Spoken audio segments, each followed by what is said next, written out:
Hello students, online class में आपका स्वागत है। तो स्टूडेंट्स, सबसे पहले good morning all of you, नमस्कार, सत श्री अकाल।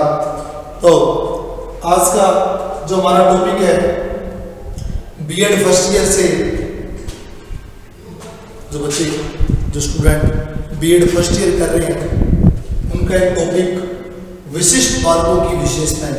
कल की जो हमारी क्लास थी उसमें मैंने आपको बताया था कि विशिष्ट बालक एक्सेप्शनल चाइल्ड्स क्या कौन होते हैं, विशिष्ट बालकों की अवधारणा बताया, कंसेप्ट ऑफ एक्सेप्शनल चाइल्ड के बारे में आपको बताया और विशिष्ट बालकों का वर्गीकरण अथवा प्रकार मैंने कल की क्लास में आपको बताया था, types of special exceptional children.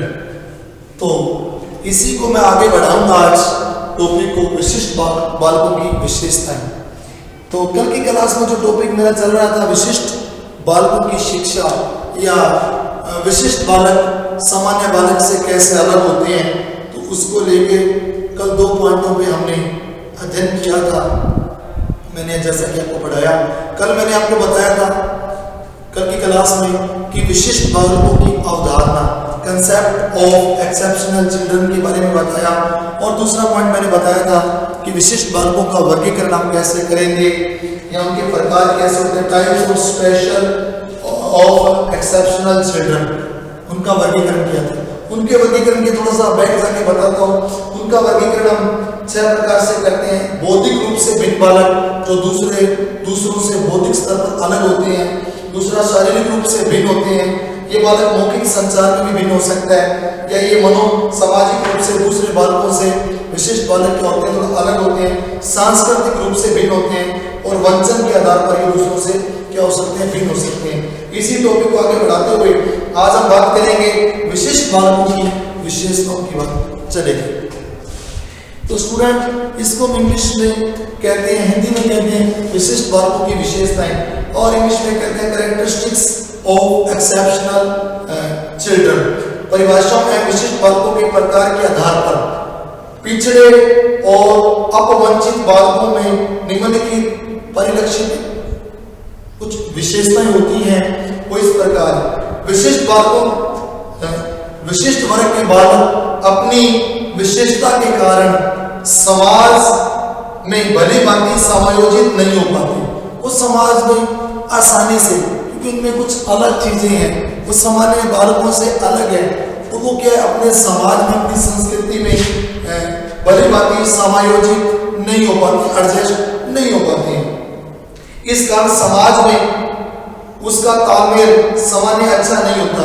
इस कारण से समाज से उनका जो तालमेल है वो सामान्य रूप से क्या नहीं हो पाता, अच्छा नहीं हो पाता, एडजस्टमेंट अच्छे तरीके से नहीं हो पाती उनकी। विशिष्ट वर्ग में बालकों की मानसिकता एवं मनोवैज्ञानिक स्थिति में सबसे प्रमुख बात देखने को मिलती है कि वे अपनी विशेषता के कारण, अपनी कुछ खासियत के कारण भविष्य के प्रति चिंतित दिखाई देते हैं। जो आने वाला जो टाइम है उसके प्रति वो चिंतित दिखाई आपको देंगे। विकलांग बालक अपनी विकलांगता के कारण और पिछड़े बालक अपने पिछड़ेपन के कारण सदैव भविष्य के प्रति चिंतित दिखाई देते हैं। प्रतिभावान बालकों को भी सही दिशा न मिलने पर वे चिंतित से ही दिखाई देते हैं। जो बोर्ड गिफ्टेड स्टूडेंट होते हैं वो भी अपने भविष्य के प्रति क्या है, चिंतित दिखाई, विशिष्ट बालक भविष्य के प्रति चिंतित दिखाई देते हैं। कोई बालक विकलांग है, सामान्य स्तर का नहीं है, उसमें विशिष्टता क्या है कि वो विकलांग है, तो वो अपने भविष्य को लेकर चिंतित रहता है। या जो बालक पिछड़ा हुआ है, कमजोर है, उनके माँ बाप को उनके प्रति चिंता रहती है, या उसको खुद को क्या रहती है, चिंता रहती है, वो क्योंकि वो सामान्य से थोड़ा अलग बालक होता है। तो उसके बारे में बात करता हूँ। इस प्रकार के जो बालक होते हैं, जैसे प्रतिभावान बालकों को सही दिशा न मिलने से वो क्या रहते हैं, चिंतित दिखाई देते हैं। इस प्रकार के बालक संवेगात्मक दृष्टि से भी बहुत अस्थिर होते हैं, इमोशन से भी क्या होते हैं, वो बहुत ज्यादा अस्थिर होते हैं। उनमें जो संवेग है वो स्थिर भी पाया जाता है, अस्थिर, उनके संवेग के चेंज होते रहते हैं, अस्थिर होते हैं। तो इसके बाद मैं बात कर लेता हूँ स्टूडेंट, क्योंकि सामान्य अथवा औसत बालकों के साथ वे भली भांति चल नहीं पाते हैं, उनके साथ नहीं चल पाते हैं, क्योंकि उनमें एक अलग विशिष्टता है। समाज में भली भांति वो समायोजन नहीं कर पाते हैं, वो सामान्य बालकों के साथ सामान्य व्यवहार नहीं कर पाते हैं और उनकी तरह कार्य नहीं कर पाते हैं। और दूसरी बात, वो समाज के साथ भी समायोजन या जिसे हम कहते हैं कि एडजस्टमेंट नहीं कर पाते हैं। तो स्टूडेंट्स, इसके बारे में और बताता हूँ आपको। इस प्रकार के जो बालक हैं वो विशिष्ट बालकों में से पिछड़े एवं विकलांग बालकों में हीनता की भावना का विकास होता है, परंतु सृजनात्मक एवं प्रतिभावान बालकों में हीनता की भावना का विकास नहीं होता है। जो बालक या विकलांग है या पिछड़े हैं, उनमें क्या होता है, विशिष्ट बालकों की श्रेणी में जो बालक विकलांग है या मानसिक दृष्टि से पिछड़े हुए हैं, उनमें क्या है कि बहुत ज्यादा टेंशन रहती है और उनमें क्या हीनता की भावना का विकास होता है। लेकिन जो विशिष्ट बालकों में सृजनशील क्रिएटिव बालक है या गिफ्टेड बालक है, प्रतिभावान बालक है, उनमें ये वो हीनता के प्रभाव में या हीनता का शिकार नहीं होते हैं। तो इसके बाद इस प्रकार के बालकों की मानसिक एवं मनोवैज्ञानिक स्थिति को नहीं समझ पाने पर वे कुसमायोजित हो जाते हैं। ऐसे बालकों की क्या मानसिकता या मनोवैज्ञानिक स्थिति को नहीं समझेंगे, टीचर नहीं समझेगा या समाज नहीं समझेगा, तो वो क्या हो जाते हैं, कुसमायोजित, मेल एडजस्टमेंट नाम का एक वर्ड यूज होता है, कुसमायोजित हो जाते हैं। इसके बाद स्टूडेंट दोस्तों एक चीज और आती है, विशिष्ट बालक कक्षा की मानसिक स्थिति से भी उच्च या निम्न हो सकते हैं। वो कक्षा की जो स्थिति है, विशिष्ट बालक क्या करता है, विशिष्ट बालक कक्षा की मानसिक स्थिति से या तो उच्च होगा या फिर निम्न होगा।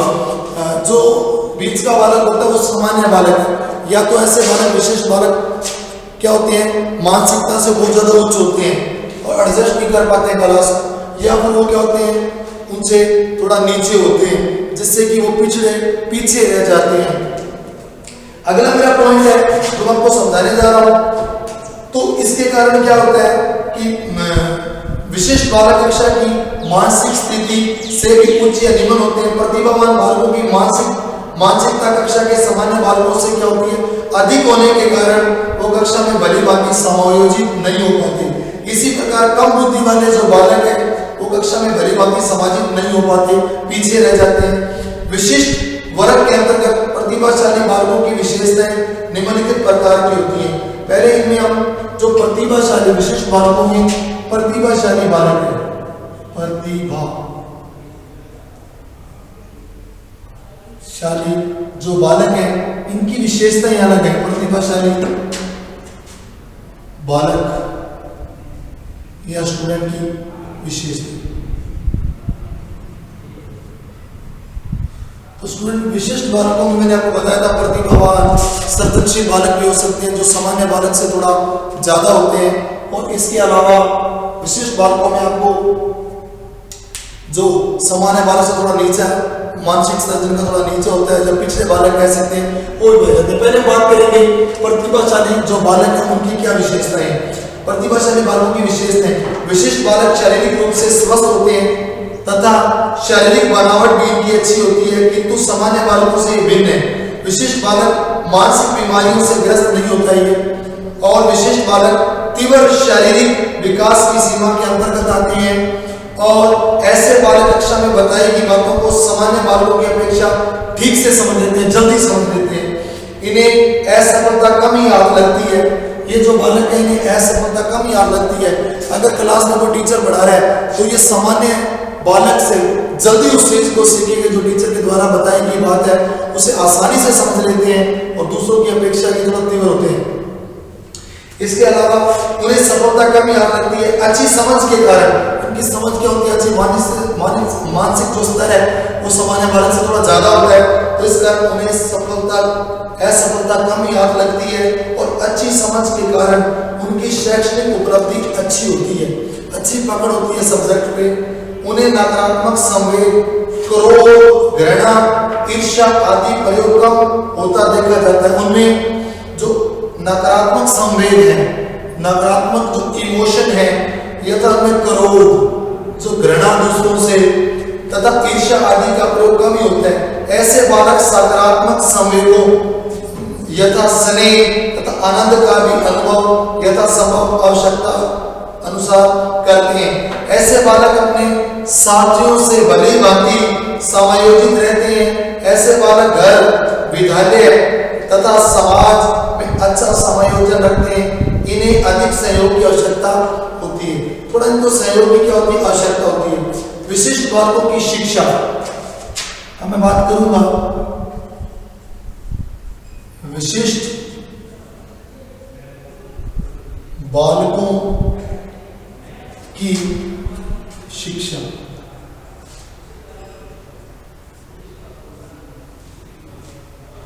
तो विशिष्ट बालकों की शिक्षा में हम बात कर लेते हैं कि समाज में शिक्षा से वंचित वर्ग एक विशेष आवश्यकता वाले या विशिष्ट बालकों की शैक्षणिक आवश्यकताएं अपनी अलग अलग तरह की होती हैं।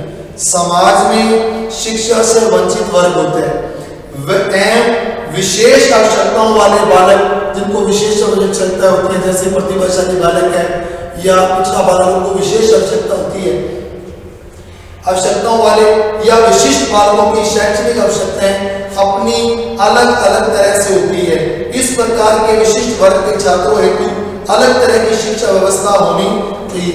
विशिष्ट बालकों की जो शिक्षा होनी चाहिए वो विशेष व्यवस्था की जानी चाहिए। उचित तरीके से इनकी शिक्षा का प्रबंध किया जाना चाहिए। ये सामान्य बालकों की तरह अध्ययन नहीं कर सकते हैं, इन्हें खास आवश्यकता होती है। जो बालक पिछड़ जाता है या पीछे रह जाता है उसे तो खासकर ऐसी विशेष शिक्षा की जरूरत होती है। तो स्टूडेंट दोस्तों, अगली जो मेरी बात लाइन है, विशिष्ट वर्ग की शिक्षा के प्रावधान का समर्थन करते हुए कोठारी आयोग ने लिखा है कि एक आयोग है, कमीशन है, कोठारी कमीशन। बाद में शिक्षा प्रणाली में बड़ा काम करते हैं ये लोग। कोठारी आयोग इनके अनुसार, कोठारी आयोग के अनुसार, according to Kothari commission, Kothari आयोग, कोठारी आयोग के अनुसार विशिष्ट बालकों की शिक्षा कैसे होनी चाहिए, अब उनकी डेफिनेशन में बताता हूं कि कोठारी आयोग के अनुसार असाधारण बालकों की शिक्षा का गठन सिर्फ मनुष्यता पर आधारित न रहकर उपयोगिता पर आधारित करना होगा। इनकी जो शिक्षा वो मानवता पर आधारित न होकर इनकी जो विशिष्ट उपयोगिता में पाई जाती है उसके आधार पर शिक्षा होनी चाहिए। यदि उन्हें समुचित शिक्षा दी जाए तो न केवल वे विकलांगता पर विजय प्राप्त करेंगे, अगर एक विकलांग बालक को उचित शिक्षा या विशेष शिक्षा दी जाए तो वो विकलांगता पर विजय तो प्राप्त करेंगे ही, अपितु समाज के एक उत्तरदायी नागरिक भी वो बनेंगे। यही सामाजिक न्याय की मांग है।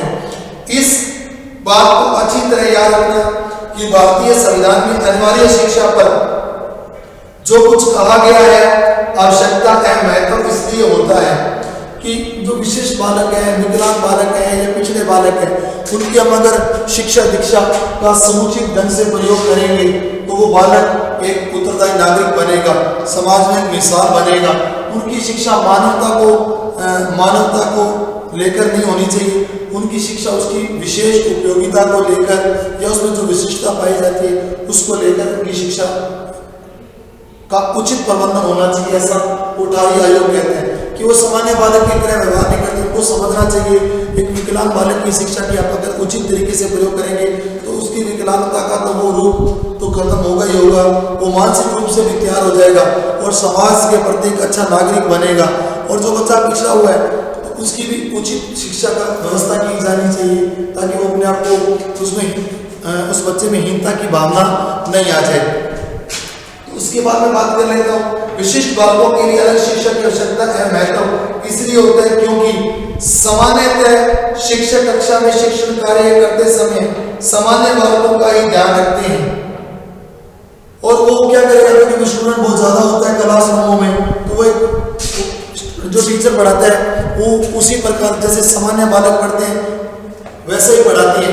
उस क्लास में जो विशिष्ट बालक होते हैं उनको उचित शिक्षा प्राप्त नहीं हो पाती है।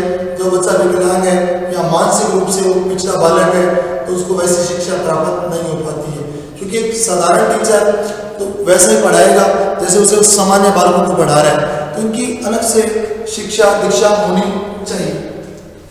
तो इसके बाद फलतः सामान्य बालकों की शिक्षा के साथ विशिष्ट बालक सही व उचित रूप से शिक्षा प्राप्त नहीं कर पाते हैं। शिक्षकों के अनुभव यह बताते हैं कि ऐसे बालक कक्षा में पढ़ने से अधिक बातें करने, शोर मचाने, शैतानी करने तथा दूसरों को छेड़ने आदि का कार्य अधिक करते हैं। फिर अगर उनको उचित शिक्षा नहीं मिल पाती तो क्या करेंगे, शरारत करेंगे, है ना। और उसके अलावा वो शोर मचाना, शैतानी वाले काम करने लग जाते हैं, क्योंकि शिक्षक द्वारा कराए गए शिक्षण के पश्चात न सीखने वाले और न समझने वाले बालक न समझने के कारण खाली समय में इस प्रकार के कार्य करते रहते हैं।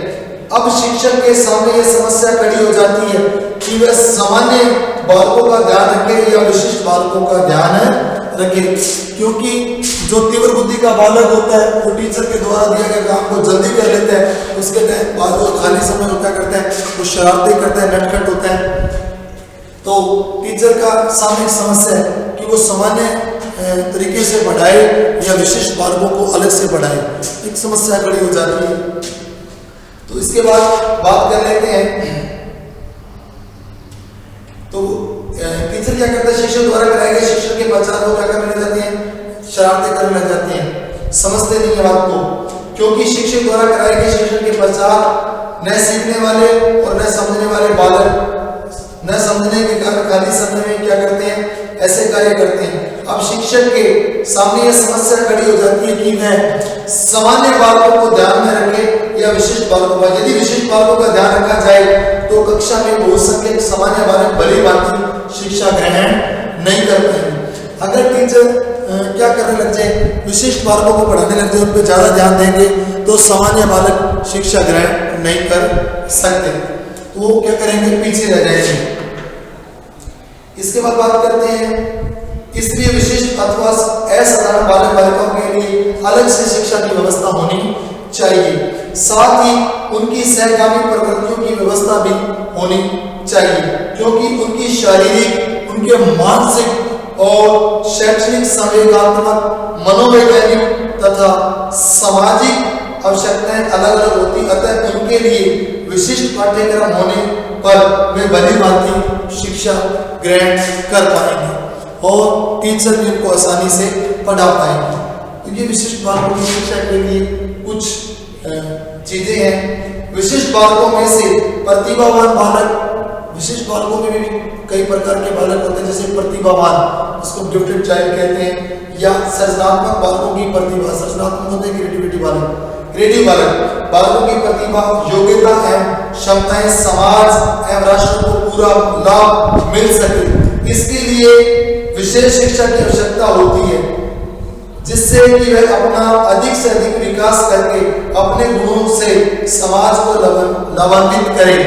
तो जो मैंने आपको बताया, विशिष्ट बालकों में प्रतिभावान बालक होंगे या इनमें सृजनात्मक बालक है, उनकी शिक्षा व्यवस्था अलग से की जानी चाहिए, उनको उनको क्या कि प्रॉपर गाइड किया जाना चाहिए, जिससे कि वो बालक गुणों को ग्रहण करे और बाद में समाज में उनकी प्रतिभा का क्या प्रयोग किया जाना चाहिए। और इससे क्या है, जो क्रिएटिविटी बालक है, क्रिएटिव बालक क्या करता है कि अगर वो अच्छे से सीख जाता है, उसकी मानसिक उसको संतुष्टि मिलती है, तो वो क्या कुछ नया करता है समाज के लिए, समाज को लाभान्वित करता है। इसके बाद बात करें, विशेष शिक्षा द्वारा ये प्रयास किया जाना चाहिए कि समाज के लिए बालक समस्या न बने, कुसमायोजित न हो पाए, बालक क्या समाज के लिए क्या समस्या न बन जाए और वो कुसमायोजित न हो पाए तथा उसमें हीनता की भावना से वो ग्रसित ना हो जाए। इस कारण विशिष्ट बालक की जो शिक्षा है वो उसका उचित प्रबंधन किया जाना चाहिए। तो इस प्रकार के विशिष्ट एवं असाधारण बालक बालिकाओं को बहुत सहानुभूति एवं गंभीरता से समझना आवश्यक है और अपने दृष्टिकोण को बदलते हुए उन्हें आत्मनिर्भर बनाने का कार्य करना होगा। साथ ही उनमें आत्मविश्वास एवं सुरक्षा की भावना का भी विकास करना होगा। विशिष्ट आवश्यकता वाले बालकों की शिक्षा के उद्देश्य। अब आपको अगला पॉइंट बताऊंगा, विशेषताएं तो मैंने जैसे आपको बताई।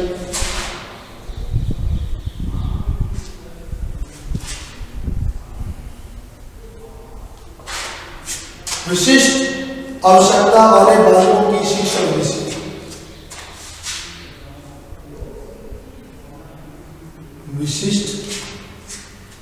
बालक है, विशिष्ट आवश्यकता वाले बालक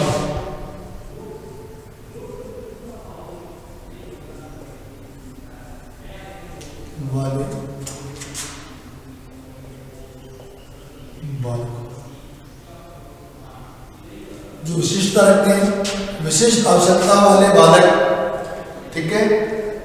बालकों की शिक्षा के उद्देश्य बताया, बालकों की शिक्षा के उद्देश्य, क्या उद्देश्य होंगे? तो स्टूडेंट, मैंने बालकों के बारे में बताया, उनकी विशेषताओं के बारे में बताया। अब मेरा नेक्स्ट टॉपिक है विशिष्ट आवश्यकता वाले बालकों की शिक्षा के उद्देश्य। तो AIIMS of education of special need children. हमारे देश में शिक्षा के सामान्य उद्देश्य व्यक्तिगत, सामाजिक, आर्थिक, राजनीतिक एवं चारित्रिक आधारों पर निर्धारण किए गए हैं। तो सामान्य उद्देश्यों का विशिष्ट बालकों की शिक्षा के उद्देश्यों से निकटता का क्या है, संबंध है। यह सभी उद्देश्य बालक का सर्वांगीण विकास करते हैं एवं उसे समाज में एक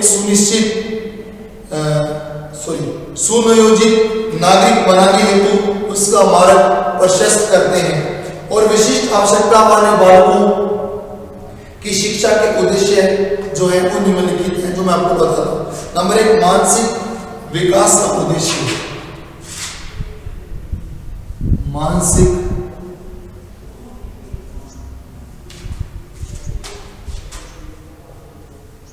विकास का उद्देश्य।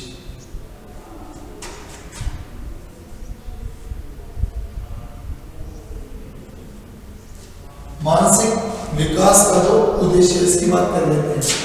विशिष्ट बालकों की शिक्षा का उद्देश्य है उनका मानसिक बौद्धिक विकास करना, ताकि वे अपनी बुद्धिमत्ता, मैं बता रहा हूं बच्चों कि विशिष्ट आवश्यकता वाले बालकों की शिक्षा के क्या उद्देश्य है। पहला, मानसिक विकास का उद्देश्य बताता हूं आपको। पहला पॉइंट, विशिष्ट बालकों की शिक्षा का उद्देश्य उनका मानसिक बौद्धिक विकास करना, ताकि वे अपनी बुद्धिमत्ता का प्रयोग बुद्धिमान व्यक्तियों के साथ रहकर कर सकें और उसे पूर्णतः विकसित कर सकें। साथ ही मंदबुद्धि बालकों की शिक्षा का उद्देश्य भी है कि कम से कम उनका इतना मानसिक विकास हो जाए जिससे कि वे अपनी आजीविका भली भांति चला सकें। तो बालकों का क्या कि मानसिक विकास करना बहुत जरूरी है, ताकि अपनी बुद्धिमत्ता का प्रयोग करके व्यक्तियों के साथ अच्छे से समायोजन कर पाए। शारीरिक विकास का उद्देश्य नंबर 2 है शारीरिक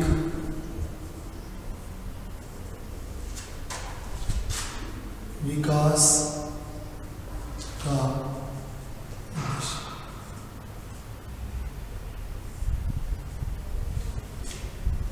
शारीरिक विकास का उद्देश्य, शिक्षा का उद्देश्य केवल मानसिक विकास ही नहीं है, अपितु शारीरिक भी है। विशिष्ट बालकों और विशेष तौर पर विकलांग बालकों की शिक्षा देने का उद्देश्य तो यही है कि उनको अपनी शारीरिक दुर्बलता अथवा विकलांगता की कमी अनुभव न हो। उनकी विकलांगता को दूर करने हेतु शिक्षा में कुछ प्रयास होने चाहिए, जिससे सामान्य बालकों की शिक्षा का उद्देश्य भी उनके शारीरिक विकास की प्रक्रिया से जुड़ सके। इसके बाद है नैतिक विकास का उद्देश्य।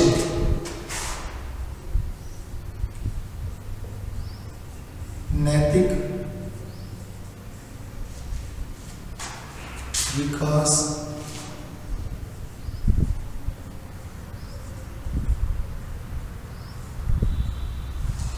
तीसरा पॉइंट है मेरा नैतिक विकास का उद्देश्य। विशिष्ट बालकों की शिक्षा का अनिवार्य उद्देश्य उनका नैतिक विकास करना होना चाहिए। अनैतिकता बालक में किसी भी प्रकार की अपेक्षा नहीं की जा सकती। अतः अध्यापक को बालक में नैतिकता का उत्पन्न कर, बालक में क्या नैतिकता उत्पन्न कर उसे स्थायी करना एक अनिवार्य आवश्यकता है। इसके बाद स्टूडेंट बात है नंबर 4 व्यवसायिक दक्षता का उद्देश्य।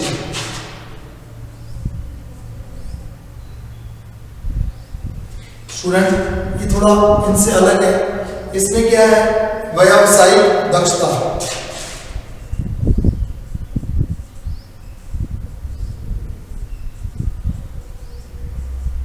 दक्षता उद्देश्य। व्यवसायिक दक्षता का उद्देश्य विशिष्ट बातों को दो रूपों में बांटा गया, एक प्रतिभावान तथा दूसरा है मंद बुद्धि अथवा पिछड़े वर्ग। इनमें से मंद बुद्धि बालकों को इस प्रकार की शिक्षा दी जानी चाहिए जिससे कि उनकी व्यवसायिक प्रगति हो सके, क्योंकि आज शिक्षा का व्यवहारिक संबंध रोजगार से है। मंद बुद्धि वाले बालकों को कम से कम इस प्रकार की व्यवसायिक प्रशिक्षण देना चाहिए ताकि जिससे वो अपनी जीवन यापन को भलीभांति कर सके, आजीविका को भलीभांति चला सके। इसी प्रकार शारीरिक रूप से विकलांग बालकों के लिए भी उनसे संबंधित प्रशिक्षण दिया जाना चाहिए ताकि वे रोजगार से जुड़कर आत्मनिर्भर बन सके।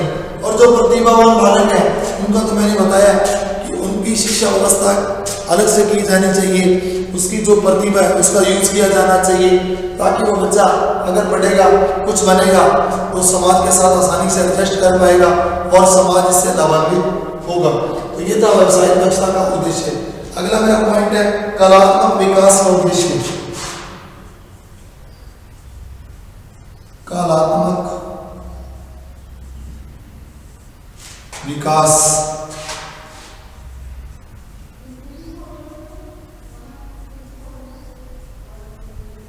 का उद्देश्य।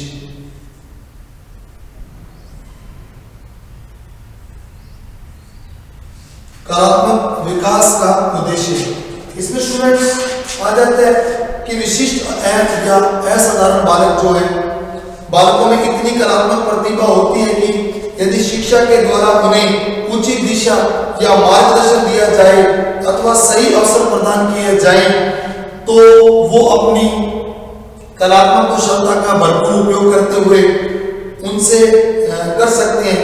इनसे उनकी हीन भावना दूर होने के साथ साथ उनकी आजीविका जो है के नए स्रोत बनते हैं, फलस्वरूप वे आनंद से जीवन यापन कर पाते हैं। मैं भी बता दूं कलात्मक विकास के जो उद्देश्य हैं वो क्या विशिष्ट या असाधारण बालकों में इतनी कलात्मक प्रतिभा होती है कि यदि शिक्षा के द्वारा उन्हें उचित दिशा, उचित मार्गदर्शन या उचित राह दिखाया जाए, प्रदान किए जाए तो वह अपनी कलात्मक कुशलता का भरपूर लाभ या उपयोग कर सकते हैं। इनसे उनकी हीन भावना दूर होने के साथ साथ उनकी आजीविका के नए स्रोत भी बनते हैं, फलस्वरूप वे आनंद से जीवन यापन करते हैं। अगला है नंबर 6 चारित्रिक व आध्यात्मिक विकास का उद्देश्य।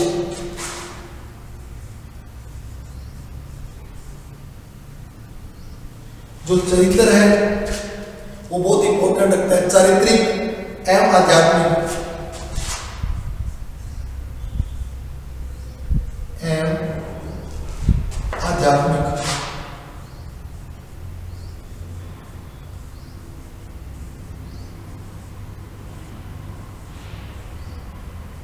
विकास का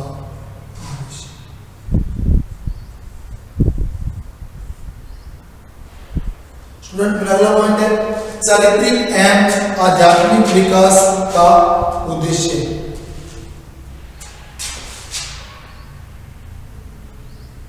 आध्यात्मिक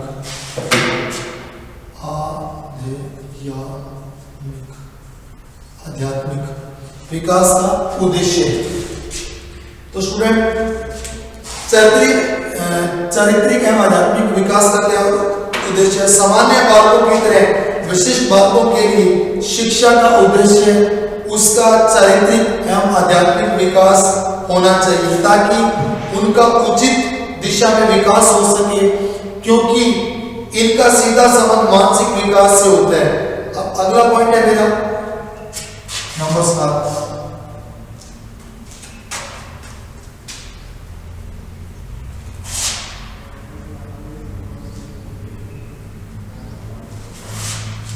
वो है विशिष्ट संसाधनों के प्रयोग का उद्देश्य। विशिष्ट संसाधन। अगला पॉइंट मेरा है विशिष्ट संसाधनों के प्रयोग का उद्देश्य। प्रयोग का उद्देश्य। मेरा 7वां पॉइंट, विशिष्ट संसाधनों के प्रयोग का क्या उद्देश्य होगा। तो स्टूडेंट, विशिष्ट प्रकार के बालकों के लिए विशिष्ट संसाधन, विशिष्ट शिक्षण विधि, आप इसको विशिष्ट मेथड कह सकते हो, शिक्षण मेथड कह सकते हो, विशिष्ट अध्यापक, विशिष्ट साहित्य सामग्री और विशिष्ट पाठ्यक्रम, विशिष्ट अभ्यास आदि सभी संसाधनों की आवश्यकता होती है। दूसरे अर्थों में मैं बताऊं, हम कह सकते हैं कि इनके लिए शिक्षा का विशेष आयोजन होना चाहिए। इन बालकों के लिए शिक्षा का विशेष आयोजन होना चाहिए ताकि वे सामान्य बालकों के समान अपना विकास कर सके। यदि बालक प्रतिभावान है तो उसका अधिकतम विकास हो सके। व्यक्तिगत निर्देशन का उद्देश्य। अगला पॉइंट है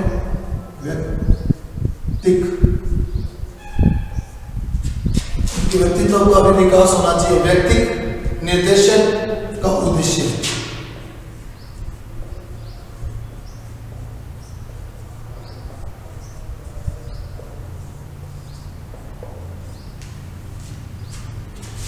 स्टूडेंट, अगला पॉइंट है मेरा व्यक्तिगत निर्देशन का उद्देश्य। विशिष्ट अथवा असाधारण बालकों के लिए विशिष्ट व्यक्तिगत निर्देशन की आवश्यकता होती है क्योंकि आज के समय में शिक्षा की व्यवस्था जो प्रक्रिया वो जटिल होती जा रही है।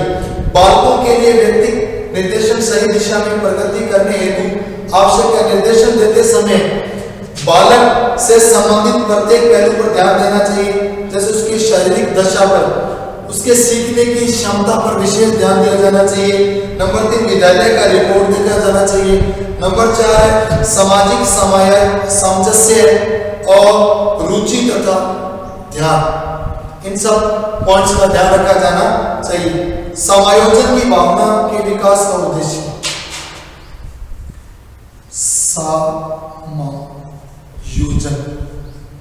समायोजन की भावना, जो एडजस्टमेंट की भावना है, समायोजन की भावना के विकास का उद्देश्य है। विकास का उद्देश्य। समायोजन की भावना के विकास का क्या उद्देश्य है तो बताता हूं स्टूडेंट। विशिष्ट बालकों में समायोजन और अनुभव करना अध्यापक का प्रमुख दायित्व होता है। ऐसे बालकों की शिक्षा का एक उद्देश्य है। सहिष्णुता के विकास का उद्देश्य।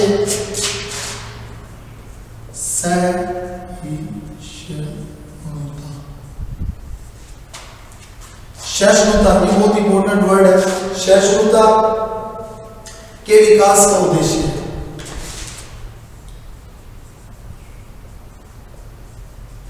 विकास का बच्चों में सहिष्णुता की भावना हो, ये भी जरूरी है। विशिष्ट बालक चूंकि अन्य बालकों से भिन्न होते हैं तो उनमें सहिष्णुता के विकास की आवश्यकता होती है, इसलिए उनकी शिक्षा में यह उद्देश्य भी होना चाहिए। अगला अध्यापकों के प्रशिक्षण का उद्देश्य।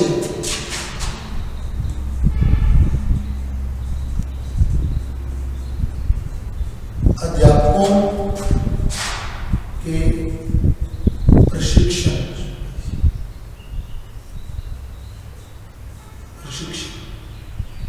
अध्यापकों के प्रशिक्षण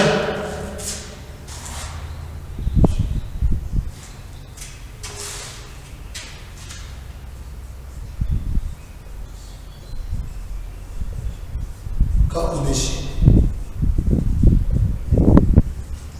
ये स्टूडेंट अगला पॉइंट अध्यापक के प्रशिक्षण का उद्देश्य।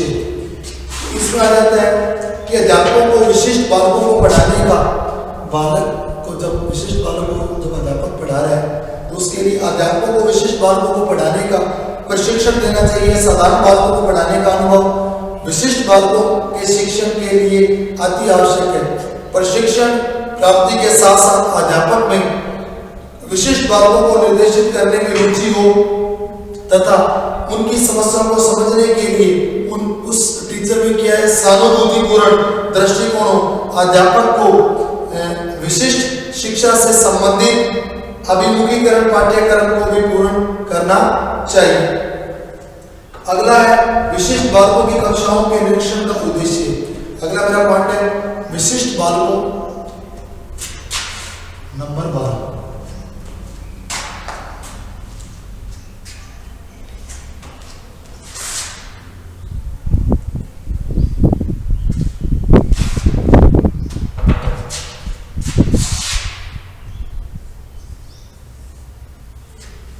जैसा कि मैंने आपको बताया कि 11 पॉइंट बता दिए। 12वां विशिष्ट बालकों की कक्षाओं के निरीक्षण। विशिष्ट बालकों की कक्षाओं का निरीक्षण बहुत इंपॉर्टेंट पॉइंट है कि विशिष्ट जो बालक या विशिष्ट बालकों की कक्षाओं के निरीक्षण का, कक्षाओं के निरीक्षण का उद्देश्य। तो ये मेरा 12वां पॉइंट है जो सबसे इंपॉर्टेंट पॉइंट है, विशिष्ट बालकों की कक्षाओं के निरीक्षण का उद्देश्य। इसमें स्टूडेंट छोटे शहरों में विशिष्ट कक्षा के निरीक्षण का कार्य एक सहायक उप निरीक्षक अथवा प्राथमिक निरीक्षक को देना चाहिए। प्रत्येक बड़े नगर में संबंधित विद्यालय में एक निरीक्षक होना चाहिए। उस निरीक्षक को विशिष्ट बालकों को पढ़ाने का अनुभव हो, साथ ही उसके पास इस क्षेत्र में विशिष्टीकरण का अनुभव तथा विशिष्ट शिक्षा में स्नातकोत्तर की डिग्री होनी चाहिए। इसका कार्य प्रशासन तथा निरीक्षण दोनों ही है। इसे पाठ्यक्रम को तैयार करना, पाठ्यक्रम को तैयार करना, सामान का प्रबंध करना, अध्यापकों की नियुक्ति करना तथा स्थानांतरण आदि का प्रबंध करना चाहिए।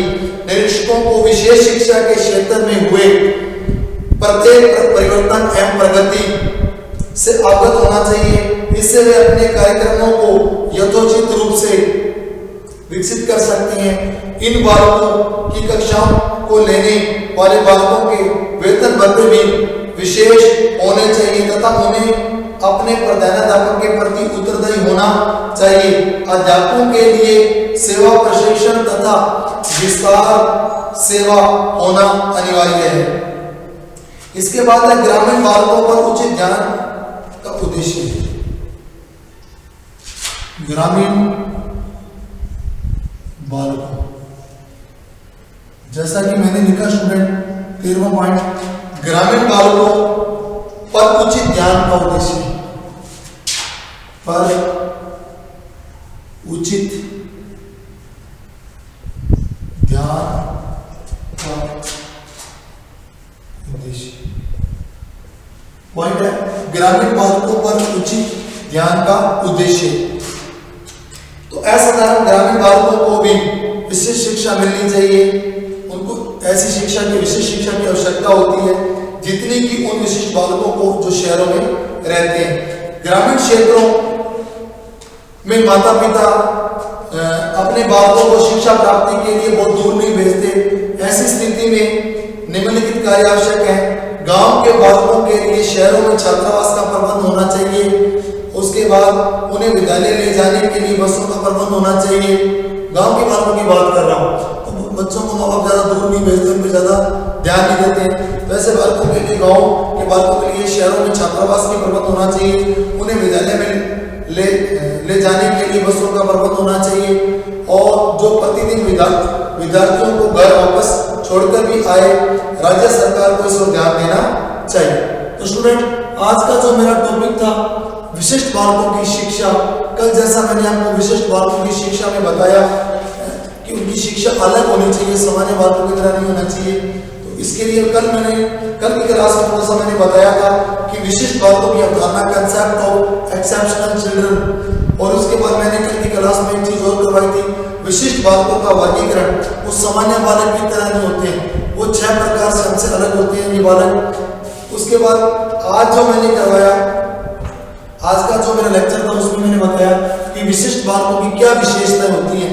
कैरेक्टरिस्टिक्स ऑफ एक्सेप्शनल चिल्ड्रन, और इसके बाद मैंने बताया कि विशिष्ट बालकों की शिक्षा कैसी होनी चाहिए। तो बच्चों, विशिष्ट बालकों की जो शिक्षा है वो दूसरे बालकों, सामान्य बालकों से अलग होनी चाहिए। उनकी शिक्षा का प्रबंध विशेष रूप से किया जाना चाहिए। इसके बाद बच्चों मैं आपको बता दूं कि मैंने अगला पॉइंट करवाया आज, विशिष्ट आवश्यकता वाले बालकों की शिक्षा के उद्देश्य क्या थे। तो मैं समझता हूँ, आशा करता हूँ कि आपको ये टॉपिक समझ आया होगा।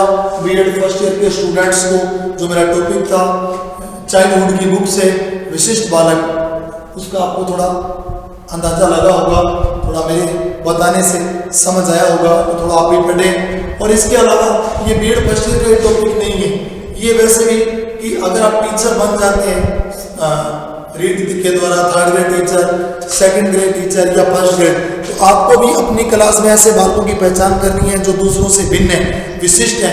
जैसे वो बालक प्रतिभाशाली है, तो विशिष्ट बालकों में प्रतिभाशाली बालक भी आते हैं जो सामान्य स्तर से थोड़ी ज़्यादा बुद्धि रखते हैं, उनका IQ लेवल थोड़ा ज़्यादा होता है, या सृजनात्मक बालक होते हैं, ये भी विशेषता की श्रेणी में जाते हैं, या जो सामान्य स्तर की बुद्धि से थोड़ा निम्न बुद्धि के होते हैं, जो पिछड़े बालक हैं। ऐसे विशिष्ट बालकों का टीचर को क्लास में ध्यान दिया जाना चाहिए, टीचर के द्वारा ध्यान रखा जाना चाहिए, और इनकी अलग से शिक्षा व्यवस्था की जानी चाहिए, इनको समुचित शिक्षा दी जानी चाहिए। तो आशा करता हूँ आपको ये टॉपिक समझ आया है। तो कोई भी प्रॉब्लम आपको आए तो आप नेक्स्ट क्लास में मुझसे पूछ सकते हैं। तो आज का मेरा टॉपिक यही खत्म होता है। ये सब फिर बता दूं, इस तरह बीएड का एक टॉपिक नहीं है, ये आम जनरल एक टॉपिक है जो हर एक टीचर को इसके बारे में पता होना चाहिए। इसके अलावा अगर आप बच्चों बीएड करने के बाद रीट का एग्जाम देके थर्ड ग्रेड टीचर बनते हैं, तो रीट के एग्जाम में इसी टॉपिक से, जो टॉपिक मैंने आपको करवाया उस टॉपिक से काफ़ी सारे क्वेश्चन आते हैं। तो प्लीज़ आप इसे पढ़ के जाइए, अच्छे से पढ़ें। बीएड में तो बड़े बड़े कंपटीशन की दृष्टि से भी इस टॉपिक को ध्यान से पढ़ें। अगली क्लास में फिर मिलते हैं, तब तक के लिए नमस्कार, खुदाफिज, धन्यवाद।